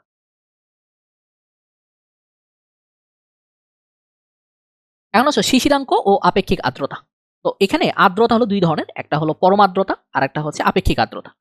এখন আপেক্ষিক আর্দ্রতা নিয়ে আমরা অনেক কিছু জানি, ঠিক আছে?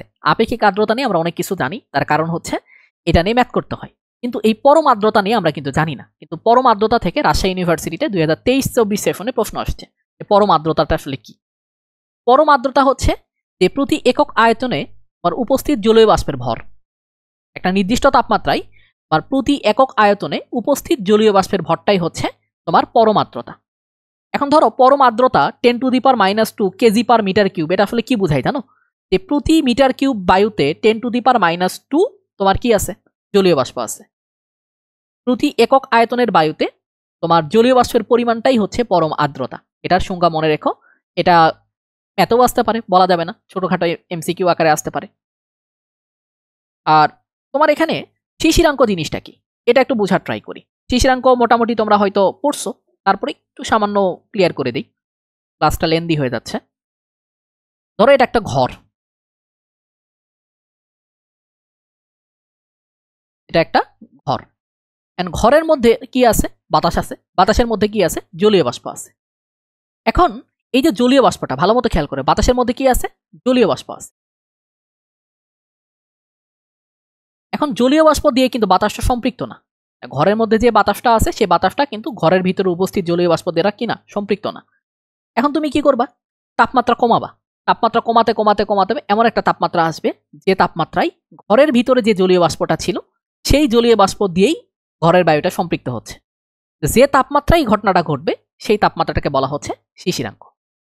বুঝতে পারছো? মানে ধরো তোমার ঘরের তাপমাত্রা হচ্ছে 25, এখন 25 ডিগ্রিতে যে পরিমাণ জলীয় বাষ্প থাকলে তোমার হচ্ছে ঘরের বাতাসটা জলীয় বাষ্প দিয়ে সম্পৃক্ত হবে, ওই পরিমাণ জলীয় বাষ্প ধরো তোমার ঘরের বাতাসের মধ্যে নাই। এখন তুমি কি করলা? তাপমাত্রা কমাইতেছো। তাপমাত্রা কমাতে কমাতে কমাতে কমাতে ধরো তাপমাত্রা 15তে যখন চলে আসছে, তখন দেখা গেছে তোমার ঘরের ভিতরে যে পরিমাণ জলীয় বাষ্প ছিল ঠিক ওই পরিমাণ জলীয় বাষ্প দিয়েই তোমার ঘরের বাতাসটা সম্পৃক্ত হয়ে গেছে। এই যে 15 ডিগ্রিতে এই ঘটনাটা ঘটলো, ঘরের ভিতরে বা বায়ুর মধ্যে উপস্থিত জলীয় বাষ্প দিয়ে সম্পৃক্ত হয়ে গেল, এই তাপমাত্রাটাকেই বলা হচ্ছে শিশিরাঙ্ক। এই সম্পৃক্ত বায়ুচাপের বৈশিষ্ট্য এবং অসম্পৃক্ত বায়ুচাপের বৈশিষ্ট্যটা তোমরা ভাই রিডিং এখান থেকে পড়বা। তার কারণ হচ্ছে যে এইখান থেকে এমসিকিউ আসার পসিবিলিটি আছে। আমি কিছু হাইলাইটেড পয়েন্ট এখানে বলে দিচ্ছি, তারপরে তোমরা রিডিং সুন্দর করে এটা একটু পড়বা। যে সম্পৃক্ত বাষ্পচাপ সেটা হলো আবদ্ধ স্থানে তৈরি করা যায়। কোথায় তৈরি করা যায়? এটা আবদ্ধ স্থানে তৈরি করা যায়। আবার এই সম্পৃক্ত বাষ্পটা বয়েল এবং সালসের সূত্র কিন্তু মানে না। এটা কিন্তু খুবই ভালো একটা এমসিকিউ।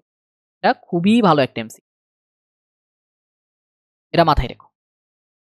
তারপরে দেখো যে তাপমাত্রা বৃদ্ধি করলে নির্দিষ্ট পরিমাণ সম্পৃক্ত বাষ্পচাপ কি মানে সম্পৃক্ত বাষ্প কি হয়ে যাবে? অসম্পৃক্ত বাষ্পে পরিণত হবে। তার কারণ আমরা জানি তাপমাত্রা বাড়লে বাতাসের জলীয় বাষ্পের ধারণ ক্ষমতা কি হয়? বাড়ে। তাপমাত্রা বাড়লে বাতাসের জলীয় বাষ্পের ধারণ ক্ষমতাটা বাড়ে। দ্যাটস ওয়াই একটা সম্পৃক্ত অবস্থা থেকে তাপমাত্রা যদি তুমি বাড়াও তাহলে সেটা অসম্পৃক্ত হয়ে যাবে। অসম্পৃক্তটা কি? এটা তোমার হচ্ছে আবদ্ধ স্থানে তৈরি করা যায়, আবার খোলা স্থানেও তৈরি করা যায়, এটা মাথায় রাখবা। আর এই অসম্পৃক্ত বাষ্পটা বয়েলের সূত্র এবং সালসের সূত্র মেনে চলে। আর অসম্পৃক্ত বাষ্পকে যদি আমি সম্পৃক্ত করতে চাই, ওই যে বললাম তাপমাত্রা কমায়া শিশিরাঙ্কে নিয়ে আসতে হবে, তাহলে অসম্পৃক্ত বাষ্পটা সম্পৃক্ত বাষ্পে পরিণত হবে। এটা একটু রিডিং পড়ো। এখন আসো আমরা আপেক্ষিক আর্দ্রতার যে ম্যাথগুলো আছে সেই ম্যাথগুলো করব, এবং ম্যাথগুলো করার জন্য আমার যে বেসিকটুকু দরকার আমরা সেই বেসিকটুকু একটু দেখা ট্রাই করি। চলো, এই আর ইকুয়াল টু হচ্ছে, খেয়াল করো, এই আর ইকুয়াল টু হচ্ছে এফ বাই এফ ইন্টু 100%। এই এফ এর পরিচয়টা কি? এই এফ ছোট হাতের এফ যেটা বা স্মল এফ যেটা, সেই স্মল এফটা হচ্ছে শিশিরাঙ্কে সম্পৃক্ত বাষ্পচাপ। আর বড় হাতের এফটা কি? ঘরের তাপমাত্রা বা তোমার বায়ুর তাপমাত্রায় সম্পৃক্ত বাষ্পচাপ। আমরা জানি বাতাস এই বাষ্পচাপটা হচ্ছে তোমার ভরের সমানুপাতিক। এই বাষ্পচাপটা কি বলতো? ভরের সমানুপাতিক। তাহলে তুমি কি করবা? এটাকে তুমি এইভাবেও লিখতে পারো। এই এমএফটা কি? ছোট হাতের এমএফ যেটা, সেটা আসলে কি? এটা হচ্ছে ঘরের মধ্যে উপস্থিত জলীয় বাষ্পের ভর। এটা হলো ঘরের মধ্যে উপস্থিত জলীয় বাষ্পের ভর।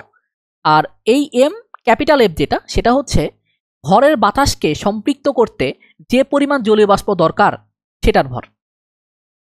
ঘরের বাতাসকে সম্পৃক্ত করতে যে পরিমাণ জলীয় বাষ্প দরকার সেটার ভর। আমি একটু লিখে দিই। এটা হচ্ছে যে ঘরের বাতাসকে কক্ষ তাপমাত্রায়, মানে ঘরের যে তাপমাত্রা আর কি, সেটা সম্পৃক্ত করতে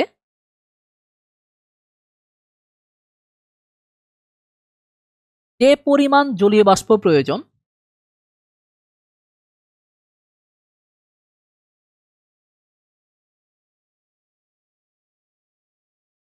তার ভর। এটা মাথায় রাখো। আর এই ভরের সাথে ঘনত্ব বুঝতে পারতেছো যে এই বড় হাতের এফ যেটা, সেটা হলো তোমার কক্ষ তাপমাত্রায় সম্পৃক্ত জলীয় বাষ্পের ঘনত্ব। আর এই যে তোমার ছোট হাতের এফ যেটা, সেটা হচ্ছে মানে তোমার সম্পৃক্ত না, জাস্ট কক্ষ তাপমাত্রায় জলীয় বাষ্পের ঘনত্ব। মানে কক্ষ তাপমাত্রায় যে পরিমাণ জলীয় বাষ্প আছে সেটার ঘনত্ব হচ্ছে এই স্মল এফ। আর ক্যাপিটাল এফ যেটা, সেটা হচ্ছে তোমার সম্পৃক্ত অবস্থায় ঘনত্ব। আর এটা হচ্ছে কক্ষ মানে ঘরের মধ্যে যে জলীয় বাষ্প আছে তার ঘনত্ব। এখন আসলে আমরা ম্যাথ করি। আমরা মোটামুটি এই জিনিসগুলো জানোই। তারপরে ওই যে মানে ঘনত্ব এবং ভরের যে ব্যাপারটা, এটা হয়তো অনেকেই জানো না, কারণ তোমরা জাস্ট সূত্র মুখস্থ করে অঙ্ক করো। তো এটা একটু ভালো মতো দেখো, মানে এটা ভালো মতো না দেখলে ঝামেলায় পড়বা। পরীক্ষায় ধরে একটু ঘুরাই পেঁচাই দিলে কি করবা? করতে পারবা না। তো শিশিরাঙ্ক নির্ণয়, আমরা শিশিরাঙ্ক নির্ণয় করি কিভাবে দেখো। থিটা হলো শিশিরাঙ্ক। থিটা ইকুয়াল টু হচ্ছে θ1 মাইনাস জি ইন্টু θ1 মাইনাস θ2। আমি পরিচয়গুলো বলি যে কোনটা আসলে কি। থিটা ইকুয়াল টু হচ্ছে শিশিরাঙ্ক। আমরা কি করি? ডিগ্রি সেন্টিগ্রেডে মেজার করি এটা। θ1 হচ্ছে শুষ্ক বাল্ব থার্মোমিটারের তাপমাত্রা।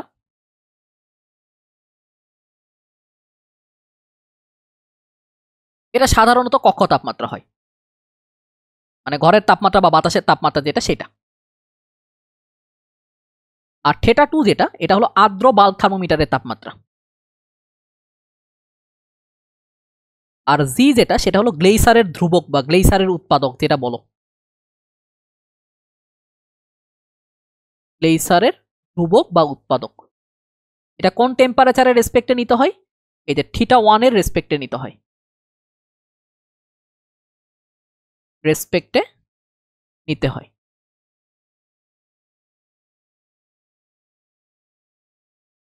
এখন আসো এই শুষ্ক এবং আর্দ্র বাল্বের যে তোমার তাপমাত্রার পার্থক্য, সেখান থেকে আবহাওয়ার একটা পূর্বাভাস পাওয়া যায়। এখান থেকে এমসিকিউ কিন্তু আসতে পারে। যদি এই দুটা মানে θ1 আর θ2 টেম্পারেচারের যে ডিফারেন্সটা সেটা যদি কম হয়, তাহলে সেক্ষেত্রে আবহাওয়াটা বোঝা যায় হচ্ছে আর্দ্র। θ1 আর θ2 যে তোমার ডিফারেন্সটা সেটা যদি কম হয়, তাহলে বোঝা যাবে যে আবহাওয়াটা আর্দ্র হবে। আর যদি বেশি হয়, তাহলে সেক্ষেত্রে বোঝা যাবে আবহাওয়াটা শুষ্ক। আর যদি তোমার ধীরে ধীরে কমতে থাকে, মানে তাপমাত্রার যে পার্থক্যটা, মানে θ1 মাইনাস θ2, এটা যদি ধীরে ধীরে কমতে থাকে, তার মানে বুঝবা যে এখানে একটা বৃষ্টি হওয়ার পসিবিলিটি আছে।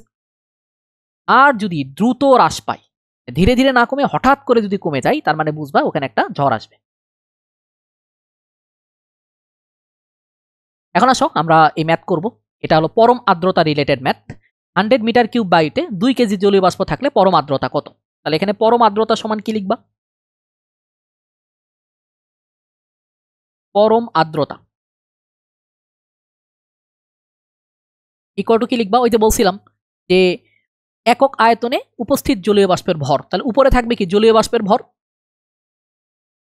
জলীয় বাষ্পের ভর। নিচে থাকবে কি? নিচে থাকবে হলো তোমার বাতাসের আয়তন। বাতাসের আয়তন। এখানে জলীয় বাষ্প ভর কত? 2 কেজি।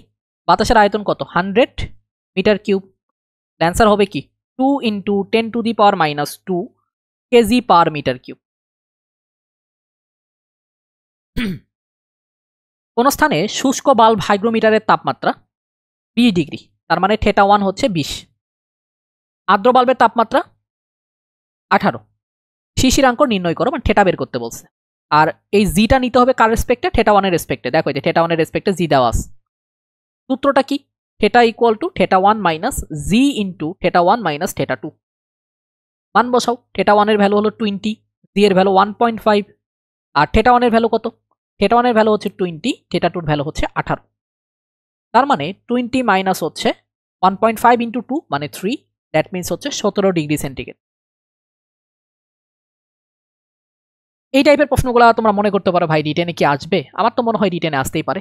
এই প্রশ্নটা তোমরা একটু ভিডিও পজ করো, করে একটু দেখো।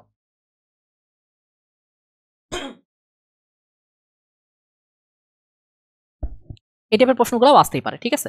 এমন আহামরি কঠিন কোনো প্রশ্ন না। ঢাকা ভার্সিটিতে রিটেন প্রশ্ন একটু কঠিনই দিচ্ছে গত কয়েক বছর ধরে। তো ওর্স্ট কেস সিনারিও চিন্তা করে পরীক্ষার হলে যাওয়াটাই হচ্ছে বুদ্ধিমানের কাজ হবে, ঠিক আছে?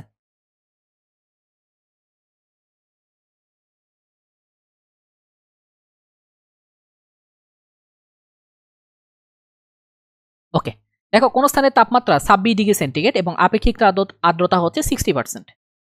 যদি সে স্থানের তাপমাত্রা কমে মানে কমে গিয়ে 18 ডিগ্রি সেলসিয়াস হয়, তবে বায়ুস্থিত মানে বায়ুর মধ্যে অবস্থিত জলীয় বাষ্পের কত শতাংশ ঘনীভূত হবে? ঘনীভূত হলে তো অবশ্যই তরলই হবে, বুঝতেই পারতেছো। এখন 26 ডিগ্রি সেলসিয়াস তাপমাত্রায় এবং 18 ডিগ্রি সেলসিয়াস তাপমাত্রায় সম্পৃক্ত জলীয় বাষ্পের চাপ দেওয়া আছে 25 এবং 10। এখন দেখো তো আপেক্ষিক আর্দ্রতা আর ইকুয়াল টু আমরা কি জানি? এফ ডিভাইডেড এফ ইন্টু হচ্ছে 100। তাহলে আর এর ভ্যালু কত? 60। এই 100টা এই পাশে নিয়ে আসো। এই এফটা কি? শিশিরাঙ্কে সম্পৃক্ত বাষ্পচাপ। আর এই এফটা কি? ঘরের তাপমাত্রায় সম্পৃক্ত বাষ্পচাপ। ঘরের তাপমাত্রা কত ছিল? 26। তাহলে 26-এ চাপটা কত আছে? 25। এখন দেখো তো এটা কত আসে, ক্যালকুলেট করো। এটা ক্যালকুলেট করলে তুমি এটা পারবা আশা করি। দেখো ক্যালকুলেট করে কত আসে।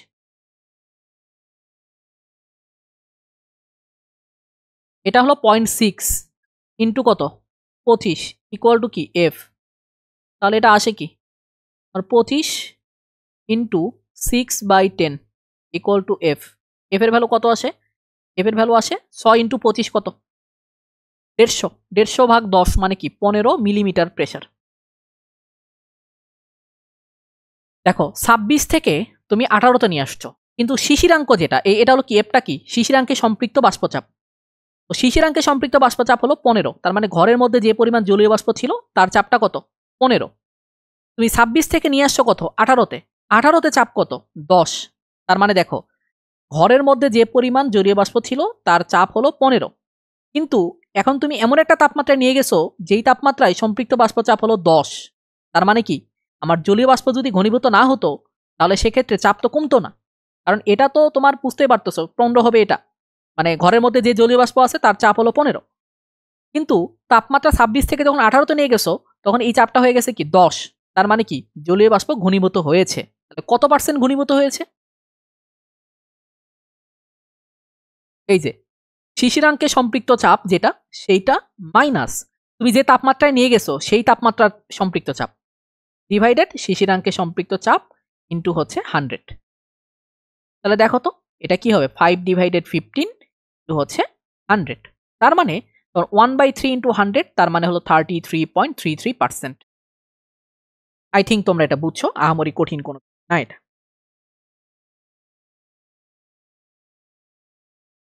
ওকে, তাহলে আমি একটা কাজ করব, এটা তোমাদের হোমওয়ার্ক দিব।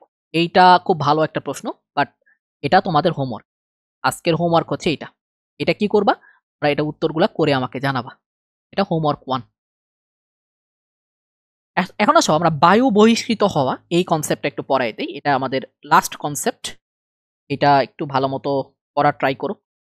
আর আরেকটা জিনিস আমি এখানে রিটেনে ওইভাবে দেখালাম না, একটু মুখে বলে দিই তোমাদেরকে, তোমরা একটু বই থেকে এটা পড়ে নিবা। সেটা হলো গ্যাসের গতিতত্ত্বের স্বীকার্য এবং গ্যাসের গতিতত্ত্বের যে ফর্মুলাটা আছে না, PV equal to 1/3 MNC square bar বা এমএনসি স্কোয়ার, অথবা PV equal to 1/3 rho C square, এই যে ফর্মুলা আছে, এই ফর্মুলা থেকে বিভিন্ন ফর্মুলার প্রমাণ, এটা কিন্তু পরীক্ষায় একবার অলরেডি আসছে। আমি তোমাদেরকে ভার্সিটি কোশ্চেন ব্যাংক সলভ ক্লাসে দেখাইছি। তোমরা এটা একটু বই থেকে দেখে নিবা, কারণ গ্যাসের গতিতত্ত্বের যে স্বীকার্য সেখান থেকে এমসিকিউ আসতে পারে। এখন দেখো বায়ু বহিষ্কৃত হওয়া প্রশ্নটা দেখো, একটি খোলা লিটার ফ্লাস্কে, তাই তো, কত মানে ফ্লাস্ক এটা বলছে, মানে ফ্লাস্কের আয়তনটা কি দেওয়া আছে? না দেওয়া থাকলে প্যারা নেই।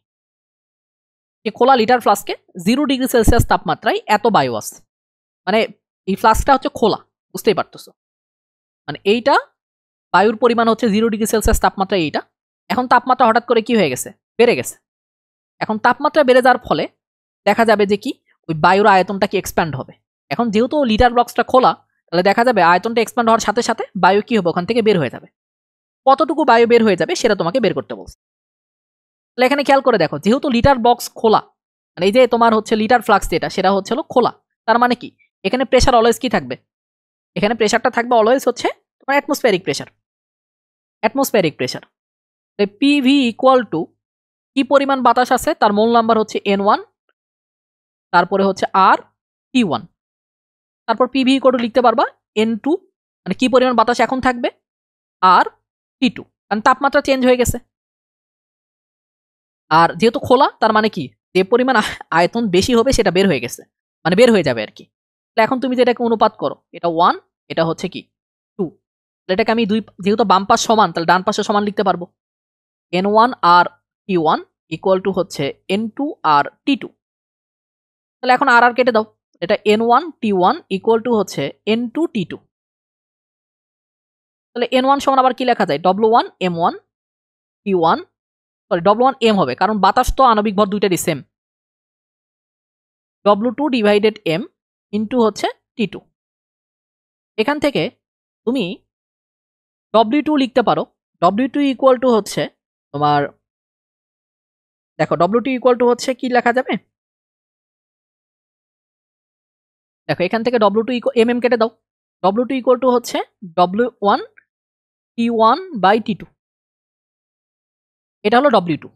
এখন খেয়াল করো এই W2 কোনটা, ভালো মতো খেয়াল করো এই W2টা হচ্ছে কোনটা, যে তাপমাত্রা বৃদ্ধির ফলে তোমার যে আয়তন বৃদ্ধি হবে।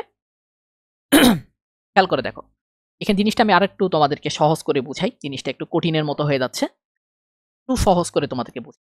এখানে একটা খোলা লিটার ফ্লাস্ক আছে, একটা ফ্লাস্ক আছে যার আয়তন 1 লিটার, যেটা খোলা। যখন তাপমাত্রা 0° ছিল তখন এর ভিতরে বাতাস যেটা আছে তার ভর হলো 1.32 গ্রাম। এখন তাপমাত্রা বেড়ে গেছে, তাপমাত্রা বেড়ে গেলে কি হবে, আয়তন বাড়বে, কিন্তু ওই ফ্লাস্কটা তো খোলা, তার কারণ কি এর উপরে চাপ অলওয়েজ কি হবে, 1 অ্যাটমসফিয়ার হবে, মানে বায়ুমণ্ডলীয় চাপের সমান হবে। যখনই তাপমাত্রা বৃদ্ধির ফলে আয়তন বৃদ্ধি হবে, তখন কি হবে, তোমার বাতাসটা বের হয়ে যাবে, বাতাসটা কি হবে, বের হয়ে যাবে। এখন কথা হচ্ছে কি পরিমাণ বের হবে, এটাই হলো প্রশ্ন, কি পরিমাণ বের হয়ে যাবে। তো ডেল্টা ডব্লিউ পরিমাণ বের হয়ে যাবে, দেখো ডেল্টা ডব্লিউ পরিমাণ বের হয়ে যাবে। এই ডেল্টা ডব্লিউটা কি, শুরুতে ছিল W1, এখন আছে কি W2, তাহলে এই ডেল্টা W পরিমাণ বের হয়ে যাবে। তাহলে এখন এই যে W1, তাহলে W1 এখানে লেখো, W2টা কি, W1 ইন্টু হচ্ছে T1 ডিভাইডেড T2, W1 এখানে থাক, কমন নাও, এটা কি হবে T2 মাইনাস T1 ডিভাইডেড হচ্ছে T2। তাহলে কি পরিমাণ বের হয়ে যাবে, এই যে মানে ডেল্টা W পরিমাণ বের হয়ে যাবে। ডেল্টা W ইকুয়াল টু কি বলতো, W1 হচ্ছে ইনিশিয়াল ভর, তারপর T2 হচ্ছে কি তোমার শেষ তাপমাত্রা, T1 হচ্ছে ইনিশিয়াল তাপমাত্রা, T2 হচ্ছে কি শেষ তাপমাত্রা। তো আমি জাস্ট এইটার তোমার ফর্মুলা ডেভেলপ করে দেখাইলাম। তোমরা যদি কেউ মনে করো যে ভাই এই অঙ্কটার জন্য আমি এই ফর্মুলাটা মুখস্থ রাখবো, যে কি পরিমাণ বাতাস বের হয়ে যাবে বা কি পরিমাণ গ্যাস বের হয়ে যাবে, সেটার জন্য এই যে ডেল্টা W, দেখো ডেল্টা W ইকুয়াল টু হবে কি ইনিশিয়াল ভর, তারপরে কি ফাইনাল তাপমাত্রা মাইনাস ইনিশিয়াল তাপমাত্রা ডিভাইডেড হচ্ছে কি বলতো, ডিভাইডেড হচ্ছে ফাইনাল তাপমাত্রা। এই যেটা এখানে এই অঙ্কটা করে দেখো মিলে কিনা, এই যে 1.32, এটা আসে 1.32, আর T2 ভ্যালু কত, T2 ভ্যালু হচ্ছে তোমার 273 ডিগ্রি সেন্টিগ্রেডে নিয়ে গেছো। 273 প্লাস 273 মানে কি 500 কত আসে, 46 আসে না, হ্যাঁ 546 আসে, আর এটা 273, এটা কি 546, তাহলে 1.32 273 ডিভাইডেড 546, কাটাকাটি করলে হাফ হবে, 1.32 ডিভাইডেড হচ্ছে 2, তাহলে এখন ভাগ করো, এটাকে ভাগ করলে কত আসে, এটা হবে হচ্ছে 132, 132কে যদি 2 দিয়ে ভাগ করো তাহলে কি হবে 66, মানে 0.66 গ্রাম, এই পরিমাণ বের হয়ে যাবে। আর গ্যাসের গতিতত্ত্বের শিকার্যগুলো একটু ভালো মতো পড়ো, তার মনে হয় যে এখান থেকে আর তেমন কিছু পড়ার আর দরকার নাই, এইটুকু পড়লেই তোমাদের রিটেন কভার হবে। আর এমসিকিউর জন্য অবশ্যই ভার্সিটি কোশ্চেন ব্যাংকের ক্লাসগুলো ফলো করবা। সবাই ভালো থেকো, সুস্থ থেকো, আল্লাহ হাফেজ। হ্যালো এভরিওয়ান, কি অবস্থা, আই হোপ তোমরা বেশ ভালো আছো। আমাদের ভার্সিটি ক্র্যাকার্স যে কোর্সটা আছে, এই কোর্সটা নিয়ে একটু তোমাদের সাথে কথা বলি। আমাদের ভার্সিটি ক্র্যাকার্স কোর্সে আমরা কি কি পড়াচ্ছি সেটা একটু তোমাদের বলি। আমরা ভার্সিটি ক্র্যাকার্স কোর্সে উদ্ভাসের যে ভার্সিটি মাস্টার প্রশ্ন ব্যাংক আছে, এইটার প্রত্যেকটা প্রবলেমের A to Z ধরে ধরে পড়াচ্ছি। আর এই কোর্সে আর একটা তোমার হচ্ছে ইন্টারেস্টিং ফ্যাক্ট হচ্ছে, আমরা প্রত্যেকটা প্রবলেম ভার্সিটি প্রশ্ন মাস্টার প্রশ্ন ব্যাংকের প্রত্যেকটা প্রবলেম হ্যান্ড ক্যালকুলেশনে দেখাচ্ছি। আমরা ক্যালকুলেটর দিয়ে করাচ্ছি না, হ্যান্ড ক্যালকুলেশনে কিভাবে সলভ করা যায় সেই জিনিসটা তোমাদেরকে দেখাচ্ছি। সাথে আমরা ওয়ান শট ক্লাস দিচ্ছি, তোমরা এখন বর্তমানে ওয়ান শট ক্লাসটাই দেখতেছো। ওয়ান শট ক্লাস দিচ্ছি, সাথে সাথে তোমাদের হচ্ছে কোশ্চেন ব্যাংকের প্রত্যেকটা প্রবলেম সলভ করাচ্ছি। কেউ যদি ওয়ান শট এবং কোশ্চেন ব্যাংকের প্রত্যেকটা প্রবলেম সলভ করো, আই হোপ তোমাদের প্রিপারেশনটা খুব ভালো মতো হয়ে যাবে। এরপরে ঢাকা ভার্সিটি পরীক্ষার পরে আমরা যে কাজটা করব সেটা হচ্ছে তোমাদের সামনে কৃষি পরীক্ষা, আমরা কৃষি প্রশ্ন ব্যাংক ভালো মতো সলভ করাবো। সাথে আমরা কৃষির জন্য আলাদা করে ওয়ান শট রিভিশন ক্লাস নিব। এটার সাথে তোমরা আরেকটা জিনিস পাবা, সেটা হচ্ছে জিএসটি। আমরা কিন্তু জিএসটির জন্য এই কোর্সটা লঞ্চ করছিলাম না, কারণ তোমাদের জিএসটি ভেঙে যাওয়ার একটা কথা ছিল। কিন্তু বর্তমানে যেহেতু জিএসটি আবার ব্যাক করতেছে, আমরা জিএসটি পর্যন্ত এই কোর্সটা রান করাবো। জিএসটি পরীক্ষার আগে আমরা আবার প্রত্যেকটা চ্যাপ্টারের উপরে ওয়ান শট ক্লাস নেওয়ার চেষ্টা করব। কোর্স ফি কত এটার ভাইয়া? কোর্স ফি হচ্ছে 1000 টাকা। কেউ যদি এই কোর্সে এনরোল করতে চাও, তাহলে এই যে নাম্বারটা দেখতেছো, এই নাম্বারে বিকাশ অথবা রকেটে তোমরা সেন্ড মানি করবা। সেন্ড মানি করে আমাদের পেজে অথবা আমাদের গ্রুপের মানে বুয়েট ক্র্যাকার্স গ্রুপের কোনো মডারেটর অথবা এই নাম্বারে তোমরা হোয়াটসঅ্যাপ করবা, করে তোমরা যে পেমেন্ট করছো বা সরি সেন্ড মানি করছো সেটার হচ্ছে স্ক্রিনশটটা পাঠাবা, তাহলেই তোমাকে এনরোল করে দেওয়া হবে। এখানে যা ক্লাস হবে সবগুলো হচ্ছে রেকর্ডেড, আর রেকর্ডেড ক্লাসগুলো তোমরা ফেসবুক এবং টেলিগ্রাম দুইটাতেই করতে পারবা। আর সাথে সাথে তোমাদের গাইডলাইন সেশন এবং সাজেশন তো থাকতেছেই। ওকে, দেখা হবে তাহলে তোমাদের সাথে ক্লাসে। আল্লাহ হাফেজ।